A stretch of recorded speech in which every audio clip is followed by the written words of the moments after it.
शंख यानी विजय, समृद्धि, सुख, शांति, यश, कीर्ति और लक्ष्मी का प्रतीक। दोस्तों, सनातन धर्म में शंखों को धार्मिक आयोजनों में विशेष माना गया है। मान्यता है कि इसकी ध्वनि जहाँ तक जाती है वहाँ तक वातावरण में सकारात्मक ऊर्जा का संचार होता है। इसकी शक्ति और चमत्कारों का वर्णन महाभारत और पुराणों में भी मिलता है। सबसे महत्वपूर्ण बात यह है कि शंख नाद का प्रतीक है। शंख की ध्वनि शुभ मानी गई है। हालांकि प्राकृतिक रूप से शंख कई प्रकार के होते हैं, लेकिन इनके 3 प्रमुख प्रकार दक्षिणावर्ती शंख, मध्यावर्ती शंख तथा वामावर्ती शंख माने गए हैं। इसके इतर श्री कृष्ण के पास पंचजन्य शंख है, जो अत्यंत विशेष माना गया है। क्या आपको पता है कि श्री कृष्ण के पंचजन्य शंख का रहस्य क्या है और वर्तमान में कहाँ है ये शंख? जानकारी के अनुसार महाभारत में श्री कृष्ण के पास पांचजन्य, अर्जुन के पास देवदत्त, युधिष्ठिर के पास अनंत विजय, भीष्म के पास पौंड्रिक, नकुल के पास सुघोष,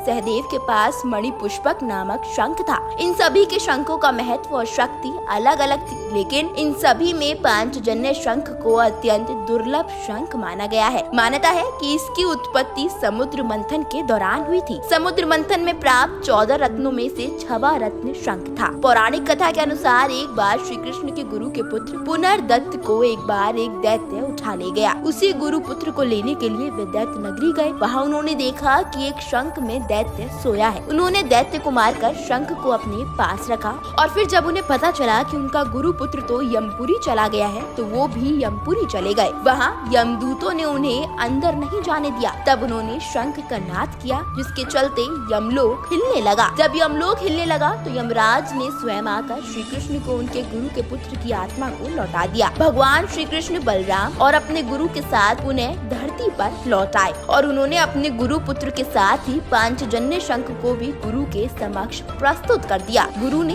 पांचजन्य को पुनः श्री कृष्ण को देते हुए कहा कि ये तुम्हारे लिए ही है। तब गुरु की आज्ञा से उन्होंने इस शंख का नाद कर पुराने युग की समाप्ति और नए युग का प्रारंभ किया। कहते हैं कि भगवान कृष्ण के पांचजन्य शंख की ध्वनि कई किलोमीटर तक पहुंच जाती है। महाभारत युद्ध में श्री कृष्ण अपने पांचजन्य शंख से पांडव सेना में उत्साह का संचार ही नहीं करते थे, बल्कि इससे कौरवों की सेना में भय व्याप्त हो जाता था। इसकी ध्वनि सिंह गर्जना से भी कई ज्यादा भयानक थी। इस शंख को विजय व यश का प्रतीक माना जाता है। इसमें 5 उंगलियों की आकृति होती है। हालांकि पांचजन्य शंख अब भी मिलते हैं, लेकिन वे सभी चमत्कारिक नहीं होते। इन्हें घर को वास्तु दोषों से मुक्त रखने के लिए स्थापित किया जाता है। ये राहु और केतु के दुष्प्रभावों को भी कम करता है। मान्यता ये भी है कि ये शंख करनाल से 15 किलोमीटर दूर पश्चिम के काचवा व बहलोलपुर गांव के समीप स्थित पराशर ऋषि के आश्रम में रखा था। यहाँ से ये चोरी हो गया। यहाँ